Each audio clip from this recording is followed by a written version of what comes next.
Muy buenas tardes. En la sesión de hoy tenemos una persona que muchos de vosotros y de vosotras la conocéis.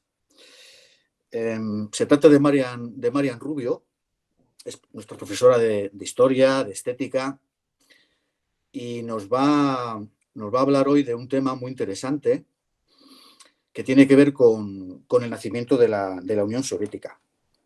El 9 de mayo, dentro de poquito, se va a cumplir el 75 aniversario de lo que los rusos llaman la Gran Victoria, ¿no? De digamos, pues supone la victoria sobre el ejército nazi, y es un día además absolutamente especial para ellos, y por primera vez en 75 años no se va a conmemorar, no va a haber desfile, cosa que me da que pensar. Quizás es la noticia más evidente de que esto es serio, porque que el señor Putin reniegue de ese día tan memorable para un ruso, pues en fin, la cosa empieza a tener ya signos de bastante poderío. Marian Rubio nos va a hablar sobre la Unión Soviética, sobre las vanguardias rusas, sobre el Agitprop y sobre lo que significó, pues, la irrupción, ¿no? Pues de las vanguardias, de la modernidad en ese país, ¿no? Que entonces se estaba casi en embrión, ¿no? Se estaba forjando lo que luego fue la Unión de Repúblicas Socialistas Soviéticas hasta el año 89. Y realmente, pues bueno, pues en ese estilo que conocéis muchos y muchas, ¿no?, de Marian, pues seguro que nos sumergirá en detalles y en aspectos muy bonitos de lo que es ese fragmento de la historia, ¿no? Marian Rubio es licenciada en Historia, diplomada superior en Arqueología. Me corregirá ella si me equivoco, pero bueno, ha desarrollado bastantes trabajos en lo que es en las labores de arqueología en yacimientos como Munuaundi, Baluncho, en Guipúzcoa, cuevas en Cantabria también, la de Garma, yacimientos romanos en Forúa, el Castro de Berreaga, en Arenaza. También ha trabajado en la Sierra de Aralar, es decir, es una experta, ¿no?, en lo que puede ser la historia del arte en esa parte primitiva o primera, ¿no? Pero también es una apasionada de las vanguardias, como bien sabéis, y del arte moderno. Entonces, aparte de eso, ya se considera una estupenda viajera, ¿no?, una viajera incansable, y desarrolla rutas personales con las que luego ameniza sus clases, ¿no?, con sus imágenes y sus diapositivas y sus cosas, ¿no? La ruta de las cruzadas, los otros cristianos, las ex repúblicas soviéticas, y por ahí irá, ¿no?, la charla de hoy, ¿no?, por descubrir qué fue esto del arte de vanguardia en la Unión Soviética. Y bueno, aquí tengo presente a Rodchenko, al muñequito de Rodchenko, que es algo así como la mascota de la jornada de hoy. Y yo ya me voy a callar, voy a terminar. Os espero al final en el turno de preguntas. Si tenéis alguna cosa, lo ponéis, lo escribís, yo lo recojo, y al final de la charla de Marian, pues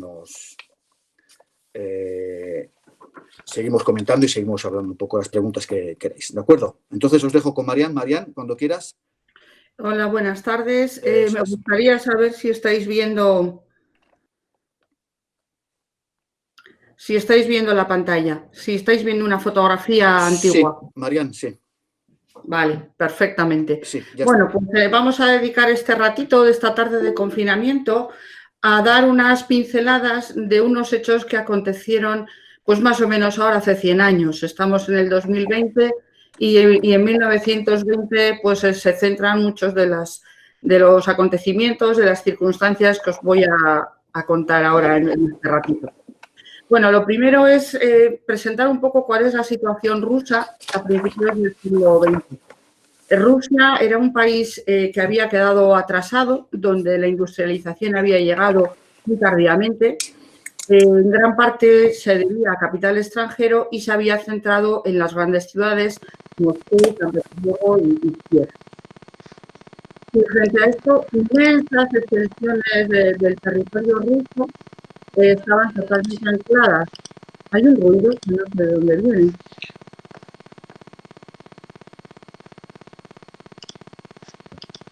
Bueno, inmensas extensiones del territorio estaban ancladas en el atraso en una vida cuasi feudal, con una nobleza latifundista y unos campesinos.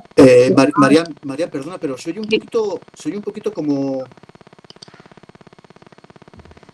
con alguna interferencia, se te oye como no muy claro.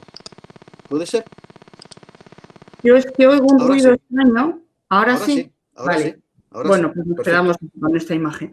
Bueno, entonces comentábamos, la mayor parte del territorio ruso, de esas inmensísimas extensión del territorio ruso, pues vivía una vida totalmente arcaica, prácticamente en un sistema feudal en el cual predominaba una nobleza latifundista y una inmensa masa de campesinos que vivían con un modo de vida muy elemental, prácticamente en una situación cuasi feudal, podríamos decir.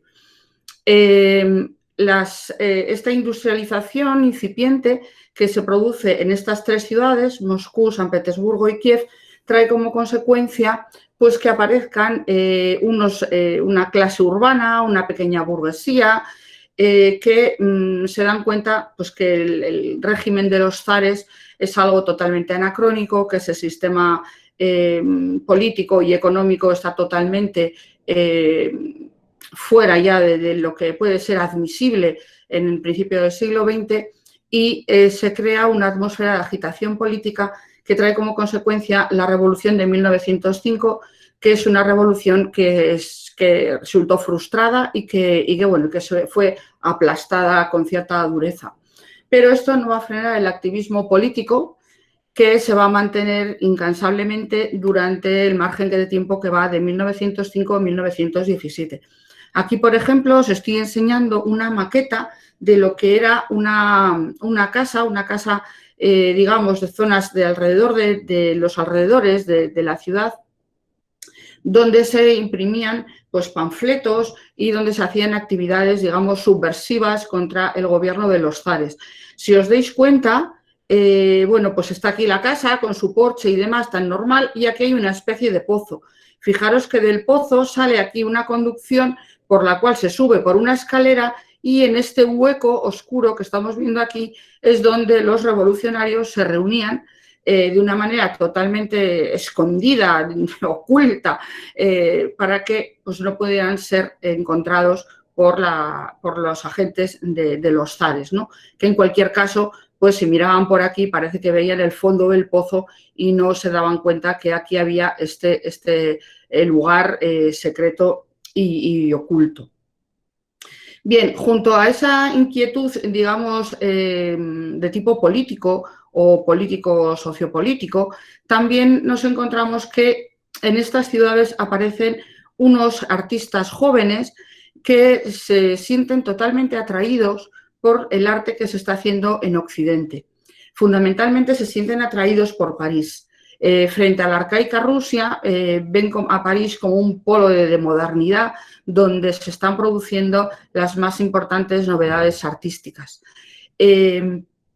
Estos artistas pues, empiezan a organizar algunas exposiciones, algunos pues, viajan incluso a París y se empiezan a interesar por estos movimientos, en un principio por movimientos todavía decimonónicos, como pueden ser los navis o el simbolismo, y pronto ya también se interesan por nuevas corrientes ya que aparecen a principios del siglo XX, como son el fauvismo o el cubismo. También empiezan a aparecer publicaciones, por ejemplo, la publicación El Mundo del Arte, que estaba dedicada más a la obra de los navis y los simbolistas, o, por ejemplo, la revista Toisón de Oro, que se publicó a partir de 1904 bajo los auspicios de un marchante de cuadros que se llamaba Ryabuchinsky y que trajo pues, el conocimiento de las obras más novedosas que se estaban produciendo en ese momento por la vanguardia europea. También hay que señalar que aparece el coleccionismo, podríamos decir, aparecen dos importantes coleccionistas que son Chukin y Morozov, que van a comprar obras futuristas, cubistas, expresionistas, sobre todo de pintura de arte del siglo XX, y que trae como consecuencia el que los jóvenes artistas pues tengan conocimiento de todos esos movimientos a través de las revistas. También se publican manifiestos, por ejemplo, el manifiesto futurista de Marinetti de 1909 fue publicado muy pronto en Rusia, y estos artistas se van a sentir totalmente atraídos y deseosos de generar un nuevo arte que rompa con ese arte académico tradicional que se estaba desarrollando en aquel momento en Rusia.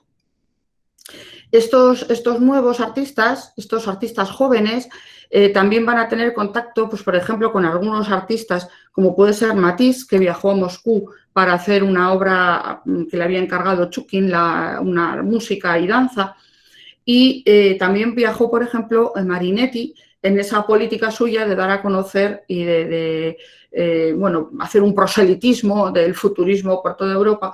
Pues también fue Marinetti a Moscú, pero fue totalmente abucheado por Bourgeois, porque todos estos jóvenes artistas, en realidad, pues muchos de ellos simpatizaban con el movimiento revolucionario que hemos comentado que, en fin, que estaba ahí un poquito sotoboche, pero que estaba trabajando incesantemente. Trae como consecuencia que estos artistas empiecen a desarrollar un arte, digamos, rupturista, y que incluso empiecen a organizarse también en asociaciones como Rabo de Asno, Unión de la Juventud, etc. Ahí se mueven estos artistas jóvenes, como por ejemplo Natalia Goncharova y Larionov, que están aquí en la fotografía que tengo puesto. Una de las cosas que hacían estos jóvenes con este afán de rupturismo, pues era andar por la calle con esos signos, con signos extraños, signos algebraicos pintados en la cara, como estáis viendo aquí a Larionov. O, por ejemplo, aquí vemos a Burliuk, que es otro de los jóvenes, y además fundador de lo que sería el futurismo ruso, pues en una manera, digamos, de llamar la atención, de alguna manera, pues manifestarse con una ruptura clara con el arte más tradicional ruso. Es más, aquí tenemos a la asociación Rabo de Asno en una de las exposiciones que crearon.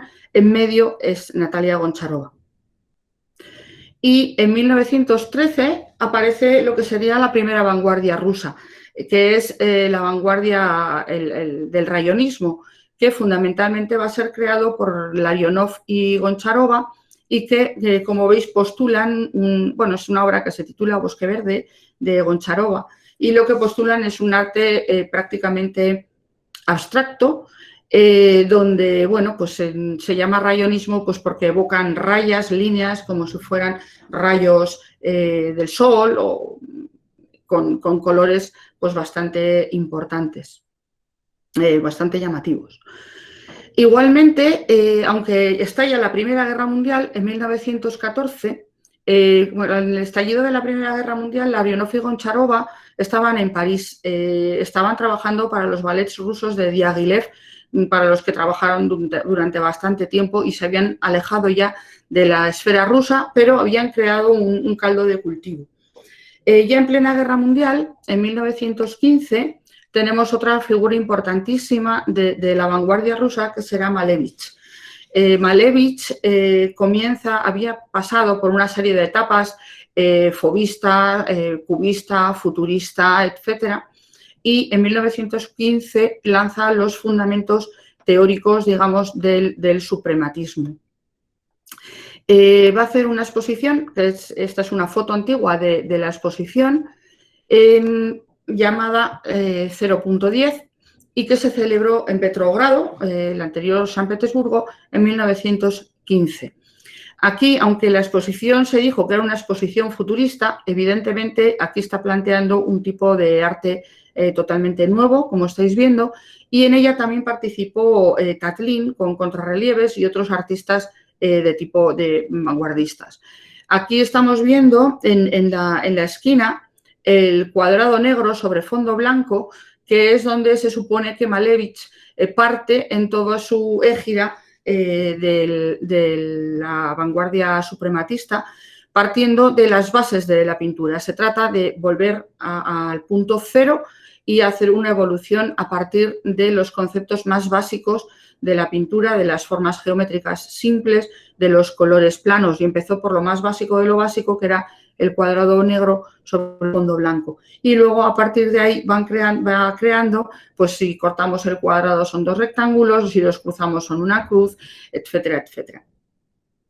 Esta evolución se va a desarrollar hasta el fin de la guerra, hasta 1918. Mientras esto ocurre, ¿qué pasa en Europa?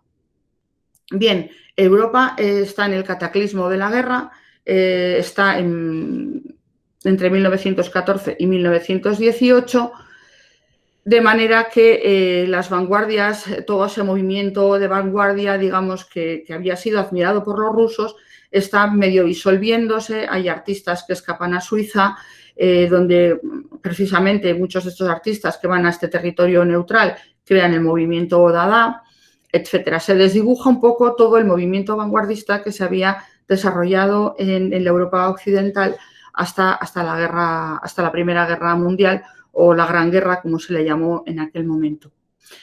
Bien, en 1917 estalla la Revolución de Octubre, y en este caso la Revolución va a ser exitosa. Va a ser exitosa, y aunque hay otras, digamos, otras corrientes revolucionarias no tan radicales, al final los bolcheviques se van a hacer con el poder y se van a hacer, digamos, los dueños del éxito de la revolución. El éxito de la Revolución de Octubre es el que trae el cambio radical en Rusia. Por una parte, la revolución es exitosa, pero no controlan todo el territorio. Hay una inmensa cantidad de territorio que no está controlado por los revolucionarios y donde se refugian muchos partidarios de los zares, del régimen de los zares. Por otra parte, la familia imperial, el zar, su esposa y sus hijos van a ser fusilados y bueno, pues mueren en el ámbito de la revolución. Y Rusia va a quedar dividida en la revolución triunfante, pero esa contrarrevolución que existe en muchos territorios, entre el proletariado, que se supone que es el que ha triunfado en la revolución, y la burguesía, entre los rojos, que son el partido, la revolución triunfante, el proletariado, el ejército rojo, y los blancos, que representan al régimen caduco de los zares, izquierda-derecha, y evidentemente el pasado, que es el régimen de los zares, los rusos blancos, y el futuro, que son los rusos rojos. Va a desencadenar, lógicamente, una guerra civil.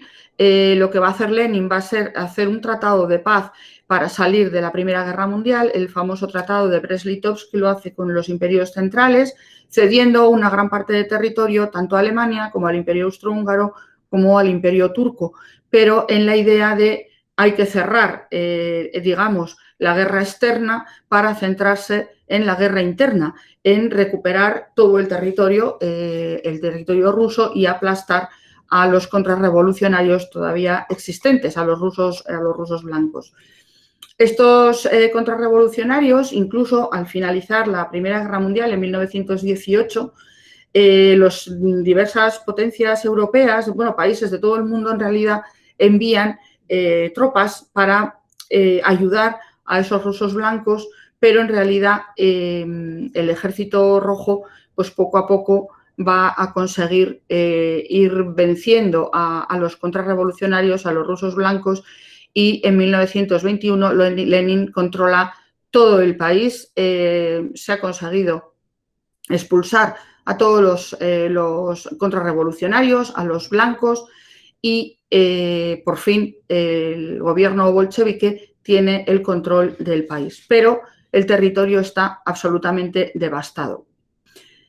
No obstante, para los artistas y para mucha gente, el panorama, aunque estamos en una guerra devastadora, primero la guerra mundial, la guerra europea es totalmente devastadora, con la guerra de trincheras y demás, en Rusia, a pesar de la guerra civil, ellos entienden que se está desplegando un nuevo mundo.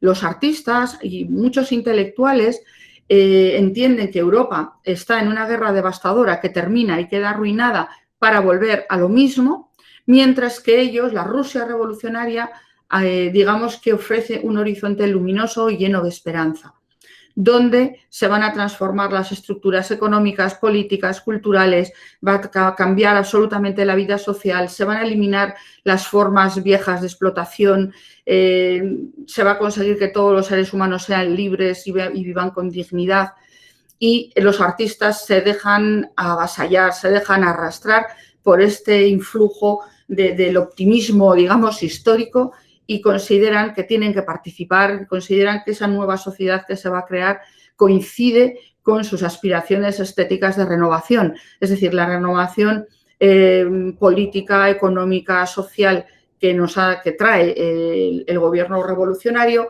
es coincidente totalmente con el nuevo arte, las nuevas aspiraciones estéticas que tienen los artistas de vanguardia.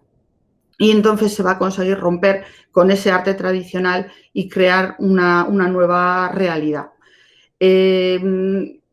Esto pues, va a traer como consecuencia que muchos artistas se impliquen absolutamente, e incluso algunos artistas rusos que vivían fuera de Rusia, como puede ser Kandinsky o como puede ser Chagall, volvieron esperanzados a participar en todo este movimiento.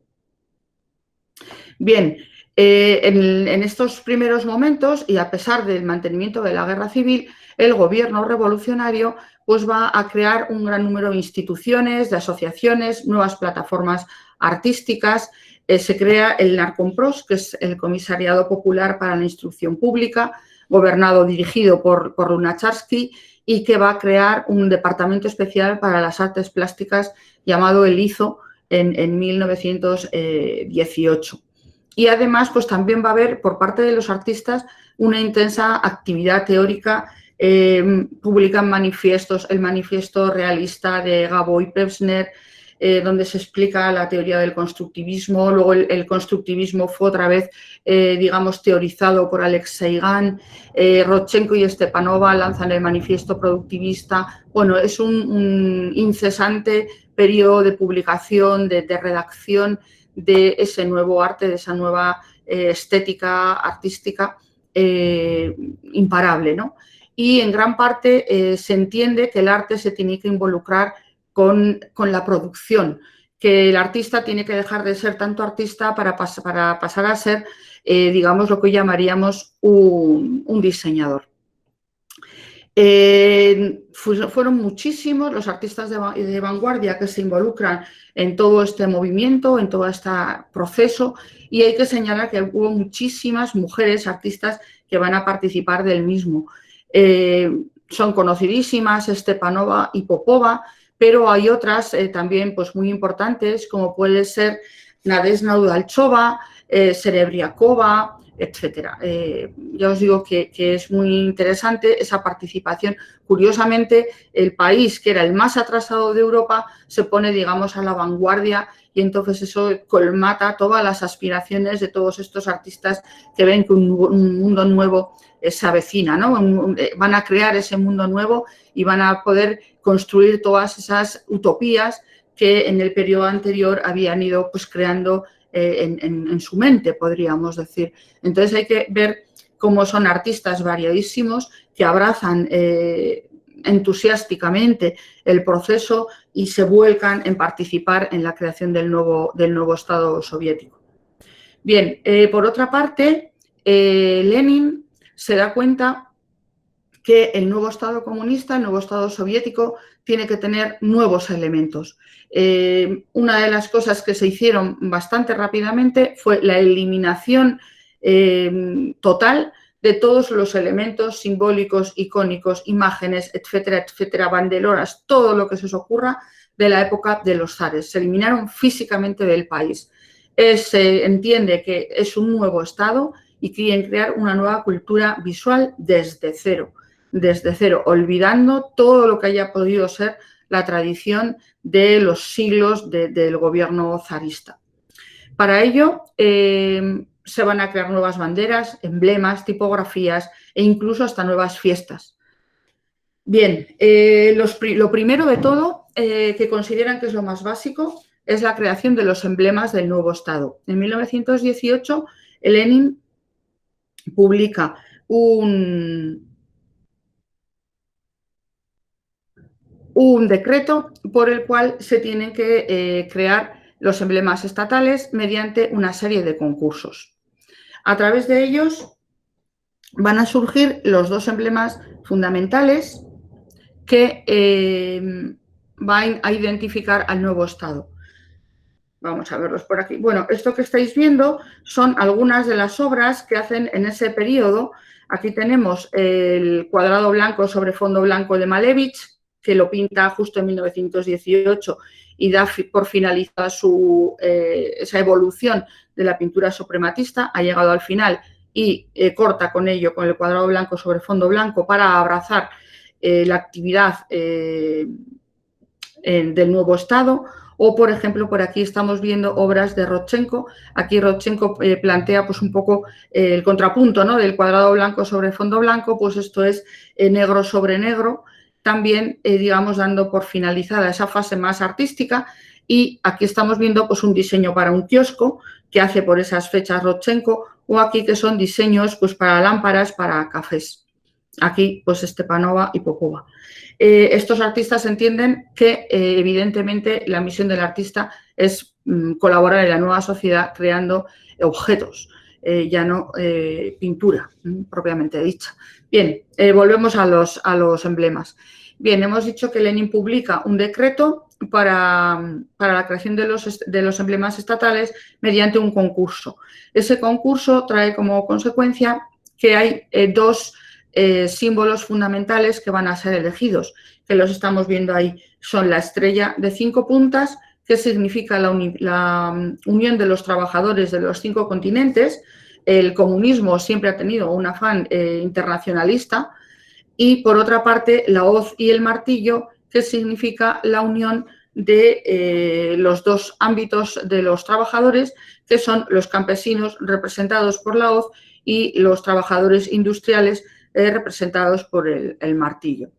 Estos dos símbolos en un principio se van a utilizar como símbolos de la República Rusa propiamente dicha, pero rápidamente se van a utilizar para la identificación de la URSS, de la Unión de Repúblicas Socialistas Soviéticas, en las que se integran pues, las repúblicas europeas, las de Asia y demás, de manera que rápidamente pues, identifican a toda la URSS. Incluso ambos símbolos van a tener una importancia mundial porque todos los partidos comunistas del mundo los han utilizado. Bien, ellos, una vez han elegido estos dos emblemas, se van a dedicar a colocarlos en todas partes, en todo tipo de superficies, desde las más importantes a las más nimias. Como estamos viendo, aquí estamos viendo una barandilla, o en las casas que se van construyendo, o en los trenes. Ahí vemos la estrella roja, otra máquina de vapor donde también aparece la estrella roja, o la hoz y el martillo. Automáticamente, bueno, monumentos que se van a hacer. Esto es un monumento a los soldados rusos, bueno, soviéticos de la Segunda Guerra Mundial, pero veis que se siguen utilizando esos emblemas que van a estar, aquí lo vemos en condecoraciones militares, que se van a mantener su uso hasta el fin de la Unión Soviética. Y, como os decía, también en muchos partidos políticos. Igualmente, junto a los emblemas, también se tienen que ir creando nuevas imágenes, las imágenes representativas de la nueva sociedad comunista. Entonces, por una parte aparecen los nuevos protagonistas sociales, pues ahí están los campesinos, el campesino y la campesina, que han recobrado su dignidad, que no están humillados, que pueden andar dignos con la cabeza alta, porque ya no están machacados por el pie de los nobles de la Rusia zarista, y han conseguido una dignidad pues, que nunca hubieran imaginado, y avanzan firmes y poderosos. Los obreros que trabajan en las fábricas, que también aparecen como los nuevos héroes, fuertes, poderosos, o, por ejemplo, los soldados del Ejército Rojo, siempre aparecen como figuras musculosas, como personas aguerridas y como personas dignas, ¿no? Que muestran orgullosos la dignidad que han conseguido a través de la Revolución Triunfante. Y nuevamente esas imágenes aparecen pues, en todo tipo de soportes, con esculturas, en vidrieras, en pinturas sobre porcelana, en ilustraciones, en todos los ámbitos, como un medio para que la población vaya asimilando esos nuevos roles, esos nuevos mensajes que transmite la nueva sociedad y que representan ese nuevo mundo magnífico, igualitario y justo en el que van a vivir, ¿no? Por el contrario, también se representan a los rus blancos, a los burgueses, a los zaristas, a los representantes de la vieja sociedad, que siempre se les representa de manera humillante, de manera denigrante, normalmente se les representa gordos, bajos y muchas veces también pues hasta vencidos, pero siempre se les trata de humillar. Este tipo de imágenes se utilizan por todas las repúblicas socialistas soviéticas y además en muchos casos aparecen, digamos, adaptadas a la república a la que va dirigida. Por ejemplo, estáis viendo aquí a este señor con un turbante y que lo que tiene aquí en esta mano es el Corán y esta imagen, donde ya veis que está pues, ridiculizando a las figuras sociales importantes, tradicionales, está dirigida a todas esas repúblicas del sur, que son pues, el actual Azerbaiyán, el actual Kazajstán, Uzbekistán, donde una parte importante de la población pues, era musulmana. Bien, por otra parte, también se va a intentar mostrar los grandes avances y sobre todo los transportes. Tienen una obsesión por los transportes de alta tecnología, los aeroplanos, aunque en realidad pues la realidad del país es que lo que predominaban eran carros tirados por caballos. Pero se trata de transmitir a la población la modernidad, bueno, lo que nos va a ofrecer, lo que va a ofrecer el nuevo Estado.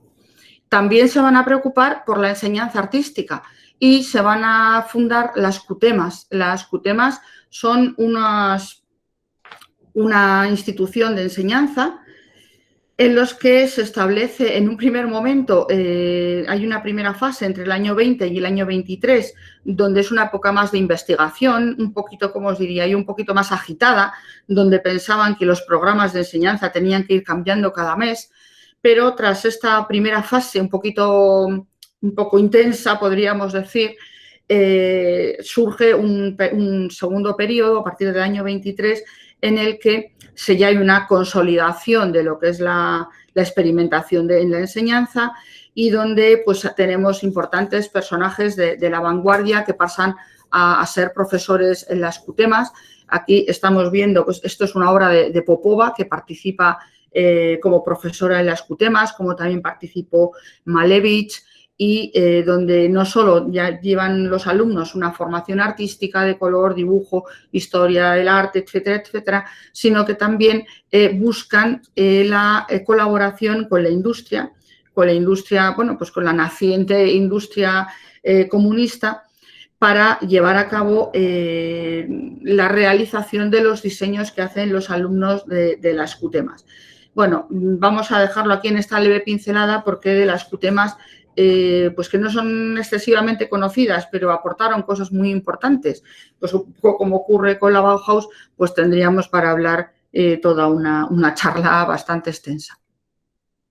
Pero bueno, fue una innovación importantísima en la formación de los nuevos artistas o diseñadores comunistas, podríamos decir. Bien, en esta circunstancia también hemos dicho que estamos en plena guerra civil. La guerra no termina en el año 2021 y Lenin se encuentra con que tiene miedo del afianzamiento, de que verdaderamente se afiance el nuevo Estado. ¿Por qué? Pues porque la situación es muy difícil, es muy dura y son momentos donde hay pues miseria, en realidad hay pues, falta de todo, el país está destruido, hay un régimen estricto de racionamiento, hay hambrunas, de manera que, bueno, pues piensa que hay que hacer un algo para buscar el apoyo popular. Por una parte, el apoyo del propio ejército, que el propio ejército rojo pues siga firme, y por otra parte también de las grandes masas de población. Para ello, va a decir que el mecanismo para conseguir ese afianzamiento y ese apoyo va a ser la publicidad basada en la propaganda y en la agitación. Bien, en la propaganda para él es algo, digamos, más profundo. La propaganda tiene que abordar un problema en concreto, explicar cuál es la naturaleza del problema, cuál ha sido la causa, cuáles son las necesidades que se tiene para la transformación de la sociedad y demás. Y al ser una explicación profunda y compleja, pues va a ser accesible a muy pocas personas. Mientras que la agitación, digamos que es algo más básico, donde puede entenderlo la mayor parte de la población, la masa. Entonces consiste en buscar una idea en la cual todo el mundo sea conocida por todo el mundo y rápidamente esa masa pues, se puede poner en abordar esa situación. Es decir, la idea que él da es sí, la masa, la gente está en un momento de miseria y de hambre y se da cuenta que había una clase social que gozaba de todos los privilegios y tenía grandes territorios y entonces vivía en una nobleza como si fuera casi feudal, pues hay que generar ese descontento contra ese pasado, contra esa nobleza zarista y con ello pues se indigna y hay un descontento. Y esa gente abrazará, digamos, dirá, estos revolucionarios nos traen la verdadera justicia. Este mensaje es un mensaje elemental porque todo el mundo está experimentando esa miseria o ese hambre y todo el mundo, pues, evidentemente, tiene un descontento o tiene un sufrimiento que es fácil de transformar en descontento y de llevar bueno, pues al apoyo del nuevo gobierno bolchevique que va a traer una sociedad distinta, igualitaria. Bien, una de las primeras cosas que van a ser para ello los nuevos festejos. Se habían eliminado todas las fiestas que se celebraban en la época de los zares y pues se van a crear nuevas festividades para que el pueblo participe y, bueno, pues se involucre un poco y, bueno, pues llevar también un poquito de alegría en semejante circunstancia.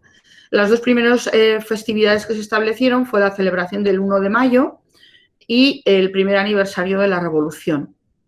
Aquí los artistas que estaban totalmente involucrados en la nueva situación, pues participan con pasión, crean inmensos paneles, guirnaldas, adornos, pintan edificios, en fin, crean banderolas para decorar plazas enteras, como estamos viendo aquí en esta imagen de Petrogrado, ese primer aniversario de la Revolución en Petrogrado, y donde pues la gente empieza a ver pues algo, ¿no? Algo de vida, algo de celebración, pero ya de nuevo cuño, podríamos decir. Bien, igualmente Lenin se va a dar cuenta que no basta con llevar este tipo de acciones en las ciudades, sino que se trata de conseguir el apoyo en la inmensidad del territorio ruso. Y para ello se va a llevar a cabo lo que se llamó los trenes de agitación. En un principio, los primeros trenes son trenes que transportaban al ejército y que aprovechan el transporte del ejército para llevar, también a comisarios, a representantes más de tipo intelectual para dar pues, este arte de agitación, trasladarlo a la población campesina, a las pequeñas ciudades o incluso a los propios soldados que van en el propio tren. Estos trenes es lo que se llaman trenes de agitación. En un primer momento, aquí estamos viendo el primero de los trenes, el tren Lenin. en el que se decidió poner pues unos carteles alusivos. Aquí nuevamente los artistas se involucran con entusiasmo a hacer estos carteles. Todo tipo de artistas, desde artistas más vanguardistas como incluso pintores de iconos, que por eso también tiene pues una gran variedad estos elementos de agitación. Y todo el tren se cubrió, como estáis viendo, de estos carteles, donde el mensaje siempre es muy claro, es muy básico, es muy elemental y consiste en esa base, digamos, en ese concepto de agitación que os he explicado antes. Aquí tenemos a Lunacharsky, a que antes os he mencionado, bueno, pues ante uno de los trenes de agitación, bueno, pues preparado para que lleve estas tipo de comunicación a los territorios pues, más alejados.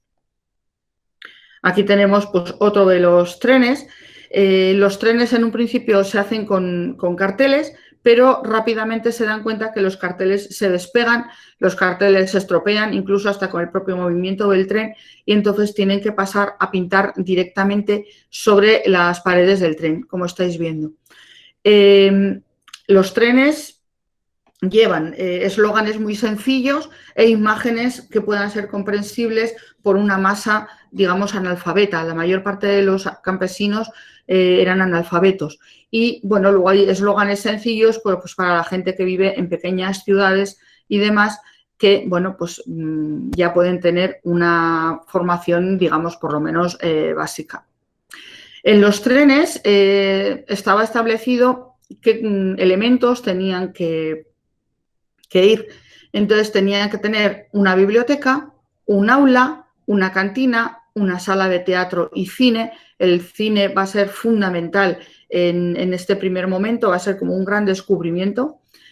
Y si se dirigía el tren a algunas ciudades un poquito más importantes, pues también tenía que llevar algún vagón como sala del partido y de la Juventud Comunista y una sala para jugar al ajedrez y otra pues para música. Normalmente siempre iba a una librería para pues dejar libros, en fin, una serie de libros a los... Bueno, aquí tenemos los recorridos que hizo el tren Lenin, que como os dais cuenta, vamos, ni entrar en el mapa.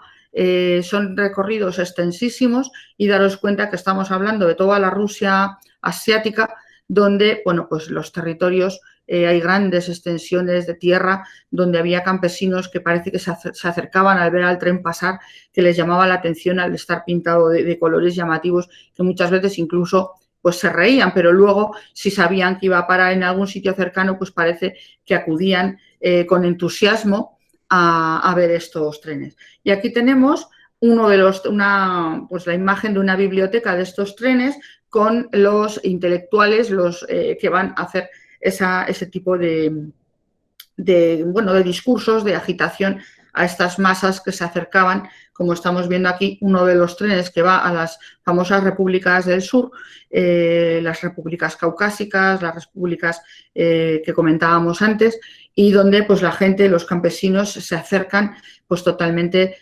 impactados por esas imágenes, por esos colores, pero siempre entendiendo perfectamente pues cuál es ese mensaje que se transmite. Estos trenes, bueno, pues después de que cumplieron con su función, los trenes pues volvieron a pintarse otra vez, se repintaron y no queda evidentemente nada. Fueron repintados cuando ya habían cumplido su cometido. Incluso también hasta hubo barcos que surcaban los ríos rusos en verano, que es cuando los ríos pues, no estaban congelados, no tenían problema de congelación y que también pues, se utilizaron, quizá no tanto como los trenes, pero también hubo. Bueno, otra segunda vía fue la porcelana. La porcelana también adquirió este carácter de agitación.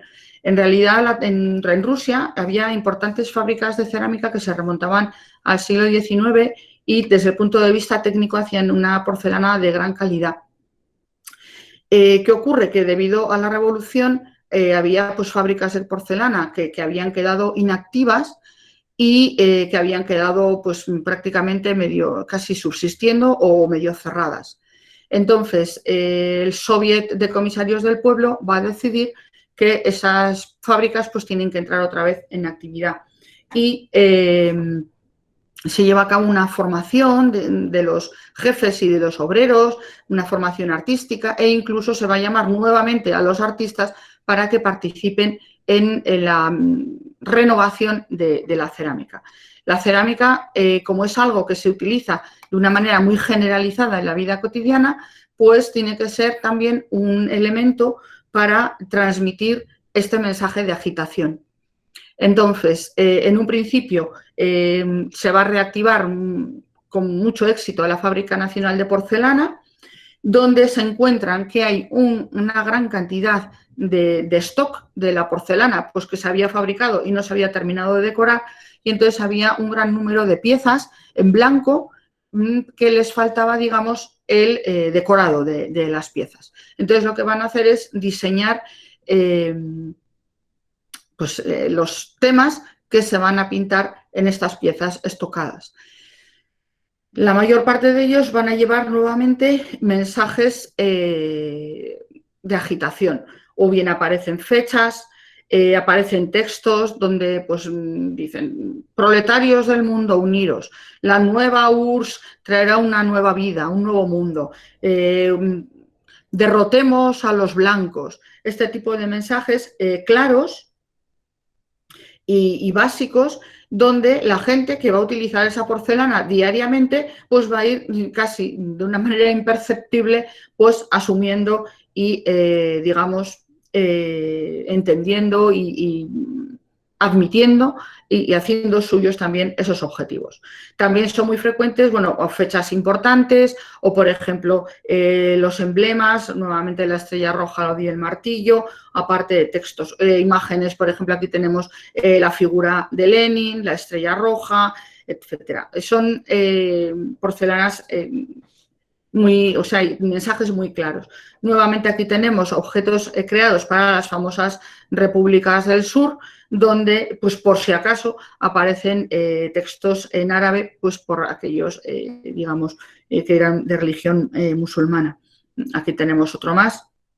Y cómo también van a, digamos, liberar a estas repúblicas del yugo de la religión. Bueno, aquí tenemos un vaso con está el pobrecillo girado, con los soldados del Ejército Rojo, nuevamente tazas con los emblemas. Bien, esta porcelana va a tener un éxito grandísimo, totalmente impresionante, y se agotaron todos los stocks e incluso se hicieron nuevas piezas para que llevaran este tipo de mensajes. Pero ya una vez pasado todo ese periodo de la guerra civil y más o menos hacia el año 26, 27, se considera que también se pueden ir representando en estas porcelanas o en estas piezas otro tipo de mensajes.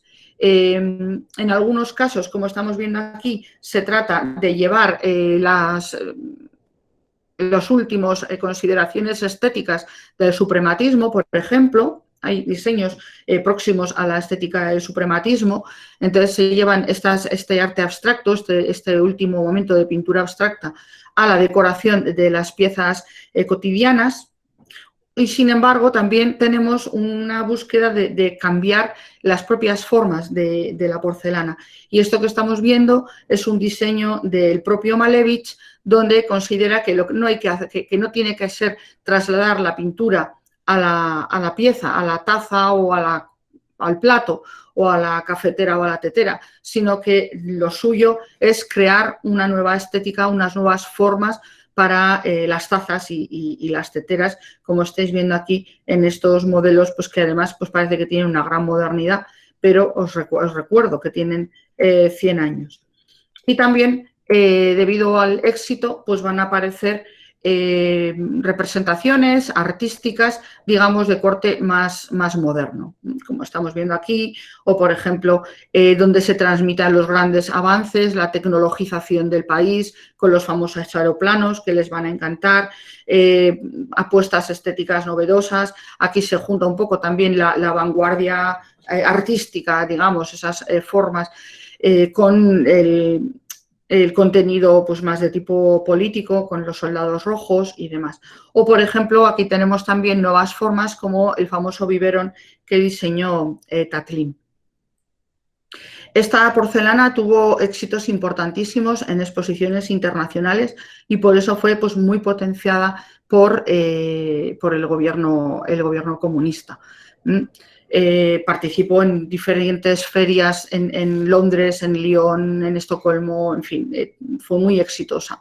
Y por eso se va a prorrogar su utilización con nuevos contenidos donde pues, se introducen estos temas que comentábamos pues, de la industrialización o del deporte o cosas de este tipo.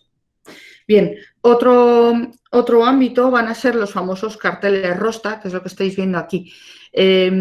Los carteles Rosta los crea Mayakovsky y en realidad son pues como unas pequeñas ventanas donde aparecen textos y dibujos. Los textos los hace él y muchas veces él también hace los dibujos muy elementales, donde aparecen mensajes también muy básicos. Esto se hacía por medio de unas plantillas, de manera que rápidamente se podían hacer pues, copias en cierta cantidad y se colocaban en escaparates vacíos. Hay que pensar en 1919, que parece que es cuando se empiezan a colocar los primeros carteles Rosta, pues las tiendas estaban vacías, los escaparates estaban vacíos, las calles estaban desnudas y faltaba hasta el alimento. Entonces, cuando se ponían estos carteles con un contenido muy elemental, que incluso se entienden sin leerlos, sin saber leer, pues toda la gente se agolpaba pues, para ver estos carteles.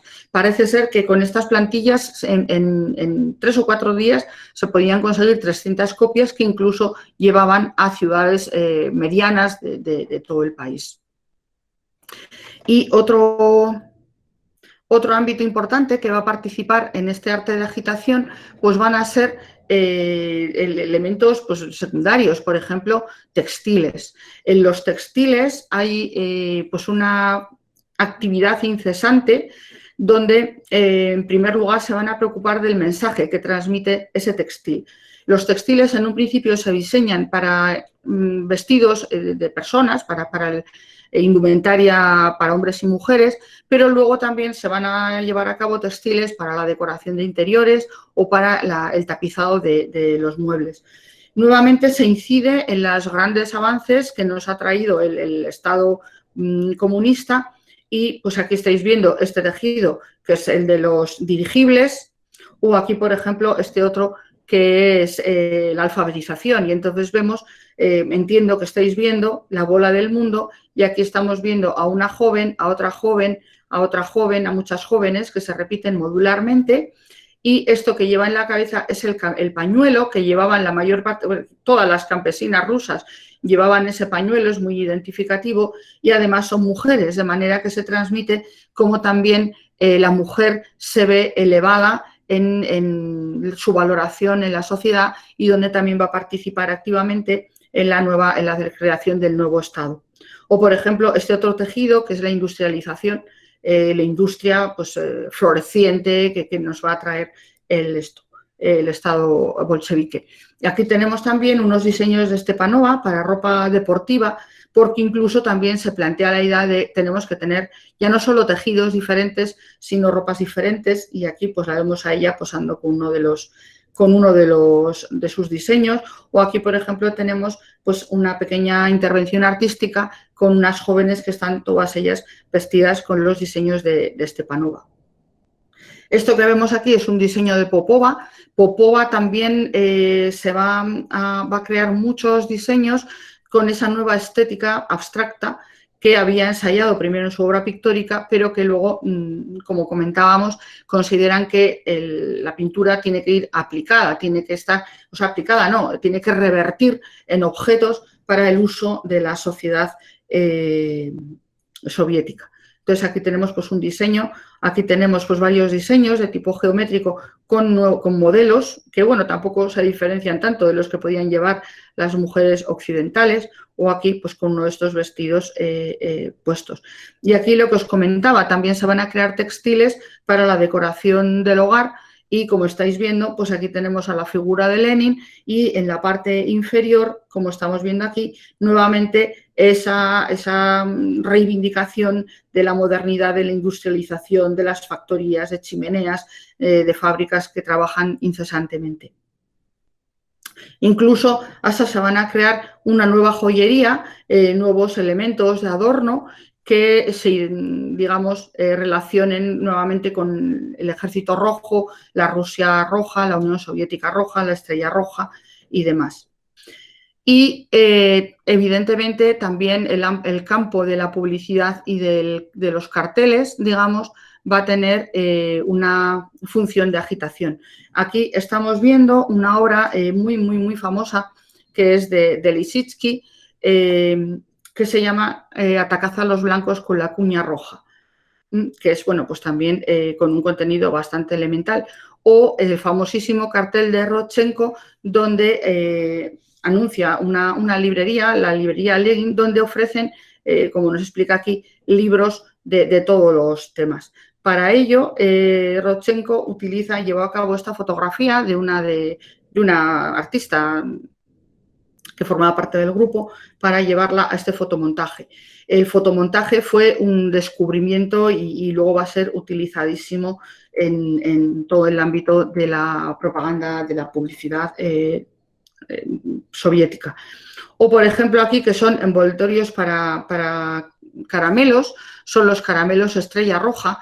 Van a crear una serie de productos de consumo muy generalizado, de consumo popular, a los que les ponen nombres como estos, caramelos Estrella Roja, para que la gente que lo consume masivamente, digamos que nuevamente se le vaya en su mente quedado ahí clavado los nuevos emblemas y los nuevos conceptos revolucionarios. Así como, por ejemplo, había perfumes Moscú Rojo, los chocolates Nueva Industria, en fin, digamos que la publicidad muchas veces, o sea, los nombres de los objetos no tienen mucha relación con el interior.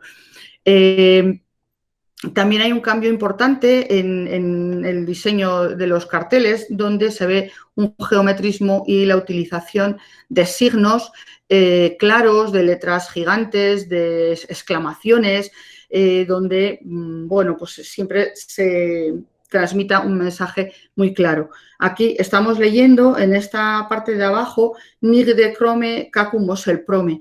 Esto es un eslogan que crea Mayakovsky y que considero que era su más sublime creación poética, y quiere decir solo, o sea, en cualquier sitio no lo encuentras, excepto en Moselprom, que son unos grandes almacenes de propiedad pública, lógicamente. O esto, pues donde volvemos a ver el mismo eslogan y nos está diciendo dónde, bueno, aquí está el edificio y nos está diciendo la dirección Arbat 2 y Arbat 24, donde están las diferentes localizaciones de esta grandes almacenes. Aquí tenemos también otra cosa muy curiosa que no quería dejar de contaros. Dobrolet va a ser una empresa para la ayuda a la aviación. Debido a que el Estado tiene pues muy poco dinero, va a crear una asociación que es Dobrolet, una institución para la ayuda a la aviación. Estos son los diversos logotipos que crea Rodchenko para Dobrolet. Aquí está el pabellón de Dobrolet en la exposición de arte y artesanía de 1923. Y aquí tenemos el cartel donde, como veis, Dobrolet es lo que pone arriba del todo, aquí. Y aquí tenemos el avión que va inundando el mundo de todas estas hojas, donde dice, no te mueras, muérete de vergüenza si todavía no eres socio de Dobrolet. De manera que lo que buscan es la participación popular, digamos, aportando dinero para poder desarrollar toda la aviación, que es lo que os digo que tenían verdaderamente obsesión por desarrollar por los aviones y los aeroplanos, pero el gobierno pues carecía de fondos y de recursos pues para poderlo desarrollar, ¿no? Bueno, aquí tenemos otro cartel muy famoso donde hace publicidad de Resinotrest, que es la compañía de resinas y con la que están aquí anunciando unos chupetes. y aquí tenemos pues un cartel de Stepanova donde ya se introduce claramente el fotomontaje.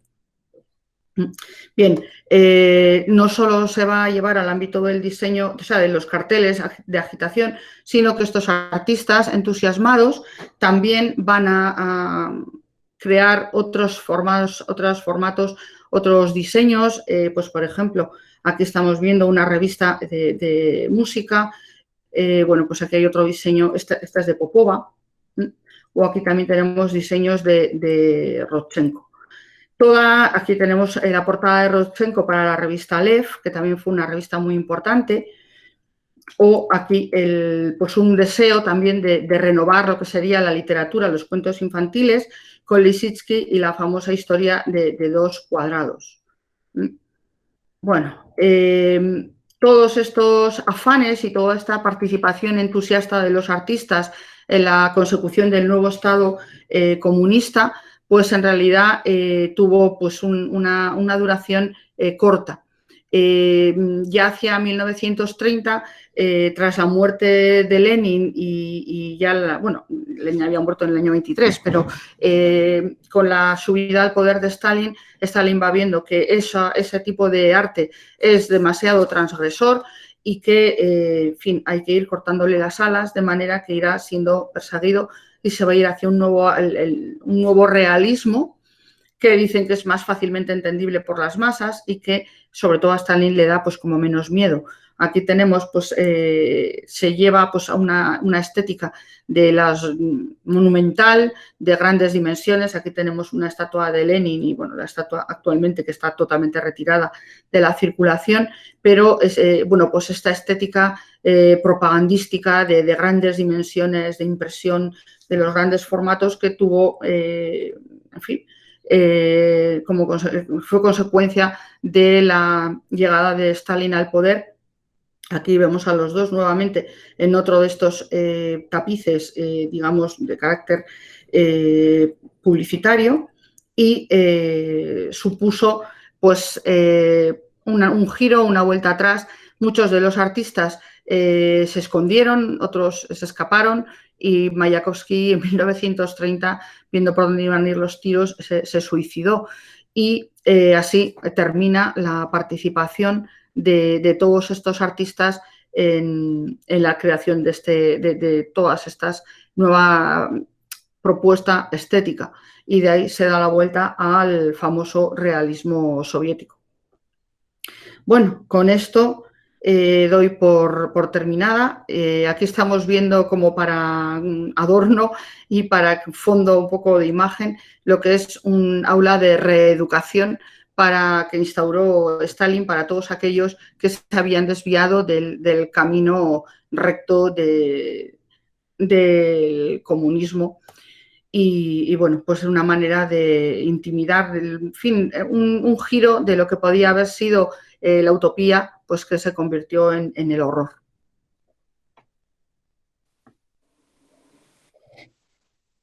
Muy bien. ¿Podemos dar por concluido, Marian? Pues sí. Muy bien. Aquí terminamos. Muchas gracias, muchas gracias. Bueno, ahora es el turno de que hagáis consultas o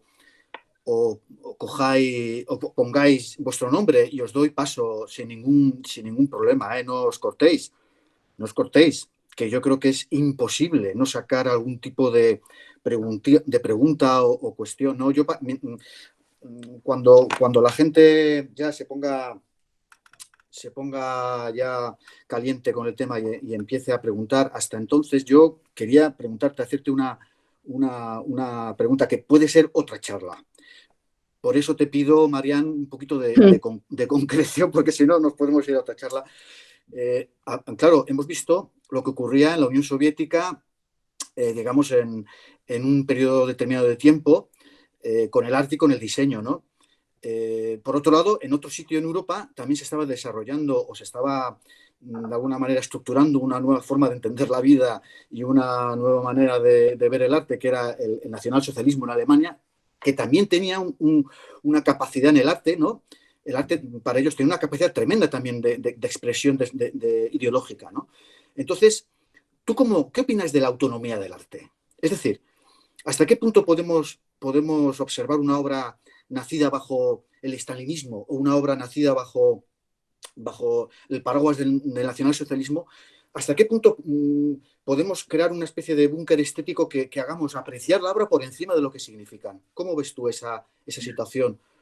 Que, Hombre, que por otro lado ha sido una cuestión muy atormentante, ¿no? para sí, los críticos. efectivamente. Es más, sobre el nacionalsocialismo, durante muchísimos años en Alemania no se hablaba, era un tema tabú, no se investigaba sobre todo el arte que se había desarrollado en ese periodo que para ellos, bueno, para muchos alemanes, que no para todos, pero para muchos es un periodo totalmente oscuro de su historia. Y yo creo que en la URSS, en la Rusia actual, pues en cierto modo, quizá no tanto en Rusia, pero sí en las repúblicas sobre todo en las repúblicas europeas, también se trata de poner pues como un muro, ¿no? De ese periodo. Yo creo que se necesita la distancia del tiempo.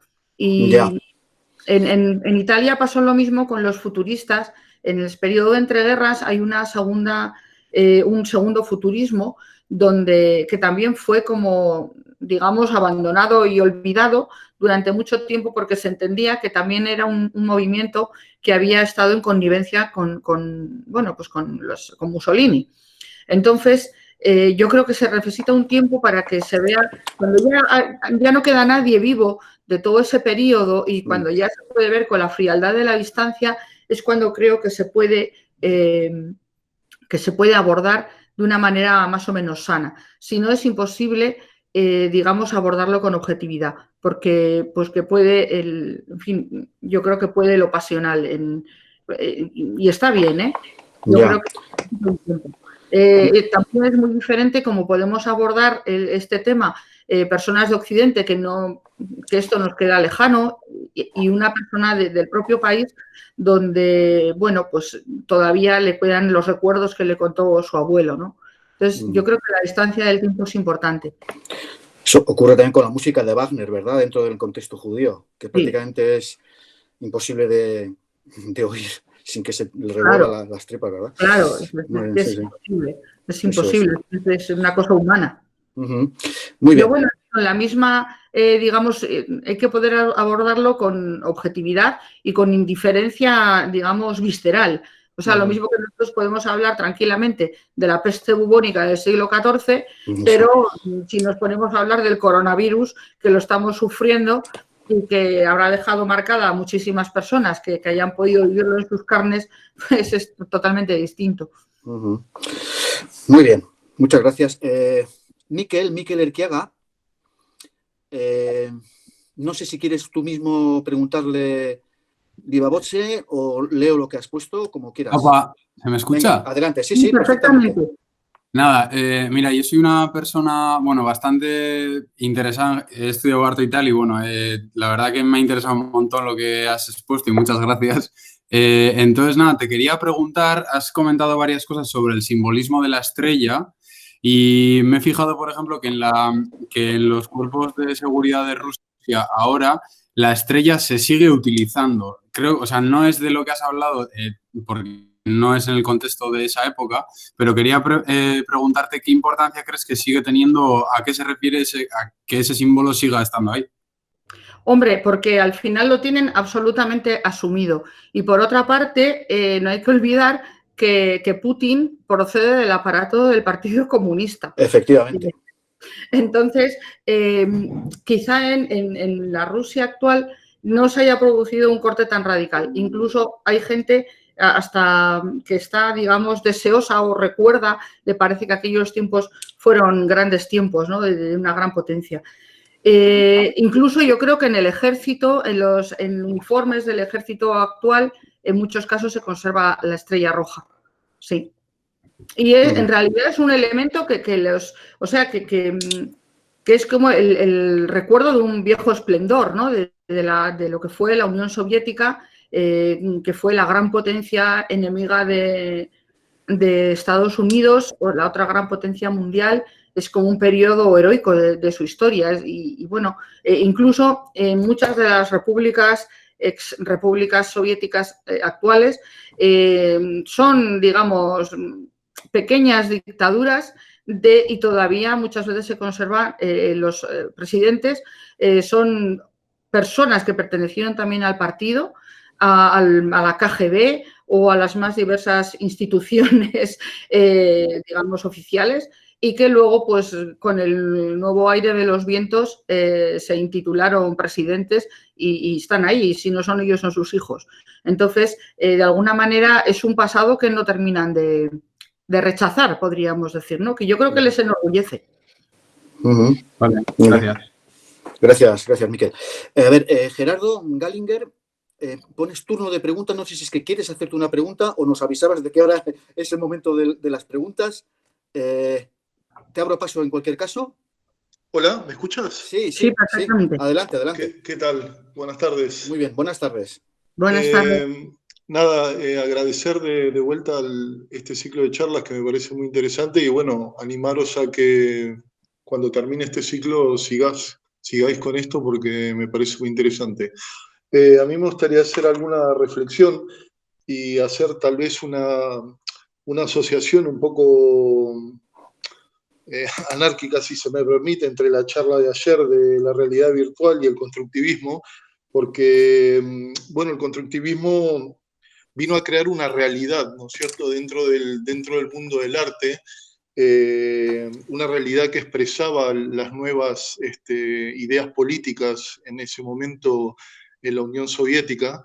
Entonces, ellos con sus instrumentos vinieron a crear como una realidad, yo creo, virtual, ¿no es cierto?, de cómo se veía esta nueva era de política y económica en Rusia, ¿no? Esto es una reflexión personal, ¿no es cierto?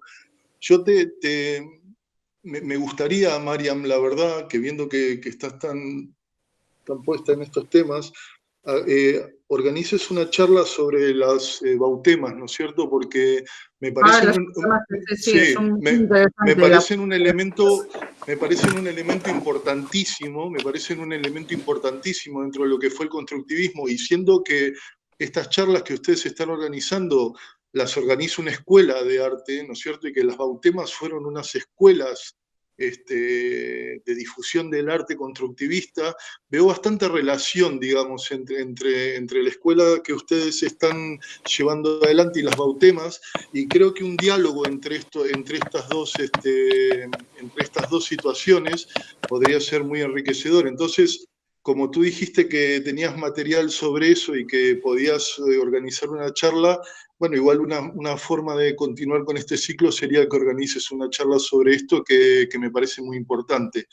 Y como última cosa que me gustaría agregar a todo lo que tú ya agregaste, que me parece que, si me permitís, me gustaría ahondar un poquito en este tema, es cómo el constructivismo es una expresión del modernismo, ¿no es cierto? Y entendemos como modernismo un corte radical con la historia del arte y con la historia antigua del hombre hasta ese momento, ¿no es cierto? Se plantea un movimiento moderno que es un movimiento que corta con el arte tal cual lo conocemos, una expresión de la burguesía, una expresión de un montón de cosas que el soviet desconoce, ¿no es cierto? Y se plantea un arte moderno, ¿no es cierto? Un arte que corta justamente con todo el pasado, como lo hizo Le Corbusier también en su momento, como lo hicieron muchos arquitectos, hicieron un corte radical. Entonces a mí también me gustaría que en una futura charla hagas un poquito un hincapié, ¿no es cierto?, entre lo que fue el concepto de modernidad y de constructivismo, ¿no es cierto? Y ya por último, me gustaría agregar que efectivamente este fue un movimiento importantísimo, digamos, para mí, que lo sigo bastante, uno de los movimientos más importantes dentro de la historia del arte, porque fue el único movimiento que dio una imagen política digamos, ¿no es cierto? Fue un movimiento artístico que se unió políticamente con una corriente que en ese momento estaba emergiendo. Tú lo dijiste claramente con el tema de los trenes, ¿no es cierto? El tema de los trenes y el constructivismo fue importantísimo. Yo tengo entendido que también en los trenes había imprentas, pero bueno, son algunos temas que si querés después te mando un email y podríamos comentar para una segunda charla que me parece que podría ser muy interesante. Yo mandé ahí un libro, que te lo mandé a ti, Tomás. Sí, ya lo he visto, sí, ya he cogido la referencia, sí. Sí, que es un libro muy fácil de conseguir, creo, y que es muy interesante. Nada, eso es lo que quería decirlos y agradeceros nuevamente la iniciativa. Bueno, muchas gracias. Gracias a ti, gracias por tu aportación intelectual, ¿no? en esta fase, ¿no? de lo que es la charla. Muchas gracias. Sí, al hilo de lo que comentabas, eso es. Efectivamente, a mí una de las cosas que me atrae especialmente del periodo es que los vanguardistas rusos, ya sean suprematistas, ya sean constructivistas, toda esa vanguardia que está en Rusia en el momento de la Primera Guerra Mundial y de la Revolución, van a ser los únicos vanguardistas que se encuentran que pueden verdaderamente rehacer, que pueden participar activamente en la creación de una nueva sociedad. Las otras vanguardias se pueden plantear lo que quieran, pero no están interesadas en el mecanismo del Estado. Entonces, se encuentran con que verdaderamente pueden participar activamente en la creación de ese nuevo Estado y tienen una carga importantísima de utopía. Correcto. María, si me permite. Sí, me deslumbra el entusiasmo con que lo abordaron y bueno, pues nos dejaron un pozo, aunque luego, pues desde el punto de vista del poder se viera un giro, ¿no? Sí, si me permitís, y como última acotación, bueno, es que no puedo, me sugiere muchas cosas lo que decís.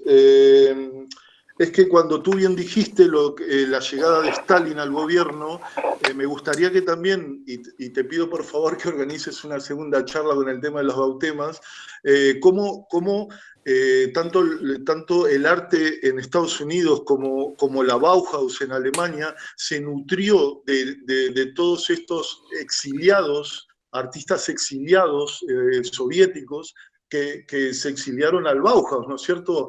Malevich, Lissitzky, Menlikov, Tatlin, todos cuando llegó Stalin, que bueno, no soy yo quien para juzgarlo, ¿no es cierto? Pero cuando llegó Stalin, ellos se fueron de la Unión Soviética y se fueron a la Bauhaus y se fueron muchos a trabajar a Estados Unidos también, ¿no es cierto? Entonces, como el suprematismo y como el constructivismo continuó, digamos, en otros países y la Bauhaus, bueno, yo creo que fue muy beneficiada por el exilio de todos estos sí, y por ejemplo Lissitzky solía viajar frecuentemente fuera de la URSS porque tenía una afección pulmonar. Correcto. Y entonces, pues ahí se llevan a cabo pues, muchos contactos con artistas de vanguardia occidentales. Efectivamente, no, la aportación de la vanguardia rusa no queda constreñida a la Unión Soviética, sino que también alimenta la vanguardia occidental, la Bauhaus, la nueva creación de la Bauhaus en Estados Unidos y demás. Efectivamente, es una aportación internacional, no se limita a la Unión Soviética. Correcto. Muy bien. Vamos a avanzar. Tenemos un par de preguntitas más. Marian, si quieres, parece que nos va a salir Stalin de la puerta ahí a darnos la lección.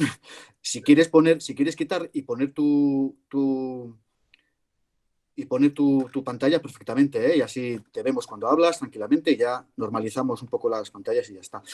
A ver, Antonio, ¿estás por ahí? No sé si nos han mandado una pregunta que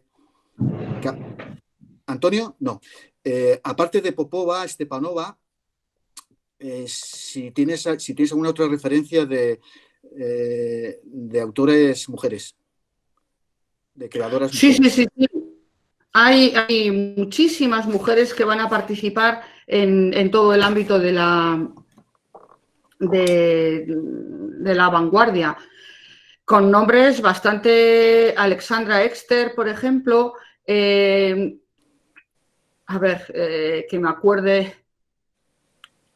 Ay, me viene una que tiene un nombre bastante complejo, Pototskaya. Ay, sí, hay bastantes. Bien. Claudia, que tiene el micrófono fastidiado y dice que no puede, pues bueno, que no puede ponerse en contacto con nosotros, ¿no? Pregunta si puedes recomendar alguna bibliografía, principalmente que contengan temáticas como pósters, ese tipo de cuestiones, ¿no? Pósters o panfletos, ese tipo de... Hombre, ha habido varias exposiciones importantes del constructivismo. Una exposición hubo hace unos años yo creo que fue en el Thyssen, en Madrid, sobre Rodchenko y Popova. No es difícil, no es difícil encontrar, sobre todo sobre los grandes artistas, los más conocidos, sobre Rodchenko, sobre Lissitzky, sobre Stepanova, sobre Popova. Ha habido importantísimas exposiciones donde, bueno, pues tienen los libros estos famosos del catálogo de la exposición. Yo creo que llevaba Popova y esta famosísima de Madrid, que estuvo fenomenal, era Popova y Rodchenko. Sí. Los catálogos de las exposiciones, ¿verdad? Los catálogos de las exposiciones. En referencias, ¿verdad? Sí. Ha habido varias muy importantes. Por cierto, que Claudia también nos pregunta si se van a subir a YouTube las charlas, y en un principio sí, tenemos intención de en un tiempo pues subirlas, se están grabando. Iñaki Benito, ¿quieres? Adelante. Bueno, mi pregunta un poco va sobre los manifestos, ¿no? Que, bueno, antes has hablado un poco de ciertos manifestos artísticos de este ámbito artístico concreto, pero bueno, yo que he tenido el placer de ir a tus clases, bueno, siempre hemos hablado de este tipo de actividades y me gustaría saber si hoy en día le ves una utilidad parecida a la que se utilizaba antes o si ves que hay manifestos actuales o no sé, igual nos tenemos que empezar a revelar de cierta forma o no sé. A ver si hay, porque yo desconozco, si te digo la verdad, y creo que son bastante interesantes, pero bueno, no sé si lo ves encajado en esta época. Yo creo que los manifiestos, todos los manifiestos de las vanguardias están muy constreñidos a todo este periodo. De las primeras, o sea, de las vanguardias históricas y de las vanguardias de entreguerras, un elemento principal que tienen que tener son los manifiestos. Yo no creo que el arte actual, no sé, yo creo que está mucho más diversificado, podríamos decir, y yo desde luego no conozco, evidentemente hay literatura artística, pero no tanto el fenómeno del manifiesto que posiciona a un grupo frente a una situación donde se plantea pues unas causas, unos objetivos, una manera de abordar la realidad. Yo creo que el manifiesto es como muy propio, muy característico de ese periódico. Muy bien. Gracias. A ver, Sayoa, que también nos dice que tiene fastidiado el micro, comenta lo siguiente. Hola Mariano, primero gracias. Ante la mención del arte y la política se ha mezclado muchas veces, ¿no? ¿No fue la CIA mecenas del expresionismo abstracto para hacer frente precisamente al realismo socialista? Hombre, el arte ha sido utilizado efectivamente, pero desde los más lejanos tiempos y remotos desde que el hombre es hombre. Lo que pasa es que unas veces se ha hecho de una manera, digamos, indirecta y en otras ocasiones de una manera directa. En el caso que me comentas, pues posiblemente es una utilización, digamos, más indirecta, mientras que lo que hacen en Rusia es una utilización directa. Pero, desde luego, el poder que tiene el arte ha sido descubierto desde los tiempos que ya descubrieron los primeros señores que entran en la historia, que son los sumerios, que inventan la escritura allá por el 4.000 milenio antes de Cristo, ya descubrieron que a través del arte se podían transmitir contenidos políticos y pueden ir introduciendo en la mente de la población el aceptar determinados códigos y determinadas actuaciones.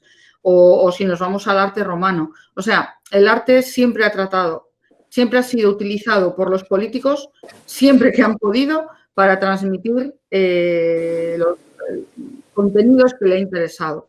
Entonces, efectivamente... Parece que se nos ha cortado. ¿Ah? Marian. ¿A mí se me oye? Sí, que se oye bien. Sí. ¿Ah? ¿Ahora? ¿Sí? Sí, Vale, sí, vale. sí. Vale, ahora sí, ¿no? Yo es que os oigo bien. Vale. O se me ha ido a mí a lo mejor. Con respecto a la Saya, a lo que decías del expresionismo abstracto, yo no sé si la hacía como tal, andaba detrás, pero sí que es cierto que siempre se ha comentado también la versión del lobby judío, ¿no?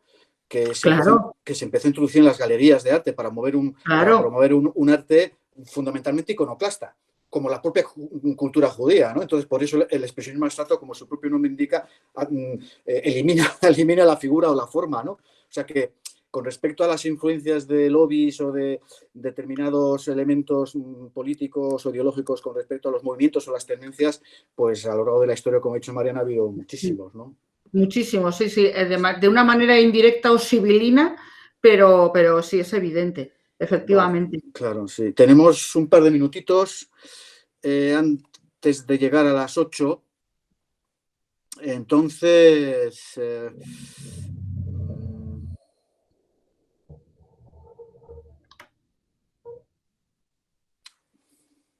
Vale, yo creo que ya está. No sé si alguien... Yo quiero hacer unas preguntas rápidas. Perdona, Cristina. Adelante. Sí, nada, Adelante, Cristina. Sí, quería saber Eres la última, sí. Si dentro de los trenes se lleva a cabo alguna actividad, porque hemos mencionado que fuera, sí que se hacía la propaganda, pero si dentro se lleva a cabo algo o la transmisión de mensajes, y luego si se había trabajado también el cine. Sí, ambas cosas. Además van unidas. Una de las cosas que tienen la mayor parte de los trenes es una sala para proyectar películas. Entonces, a todos esos campesinos, muchas veces analfabetos, que acuden atraídos y muchas veces salen los agitadores, salen allí a la barandilla del tren a echarles retahílas, luego les invitan a pasar dentro y suele haber una proyección. Entonces, solía haber una sala donde se proyectaban películas, pues, en fin, también de carácter básico, donde se trataban mensajes evidentes, ¿no? Pero sí, el cine fue muy utilizado. Vale, muchas gracias, Marian. A ti, Cristina. A ver, bien, creo que no hay ninguna cuestión más. Pues vamos a dar por terminada la segunda jornada de estas tardes de diseño y creación. Entonces, simplemente deciros que mañana tenemos la tercera sesión en la que me tocará a mí, o sea, me autopresento. Hablaremos de la estética industrial. Entonces, sustituimos a Rodchenko por un alicate. Y esta será la mascota de la charla de mañana. Estética industrial, años 80. Hablaremos y oiremos, si se puede, si la técnica no lo impide, veremos vídeos, en fin. Pues muchas gracias a muchas todas gracias y a todos. A vosotros. Pero María, muchas gracias. Los balcones no son para mí.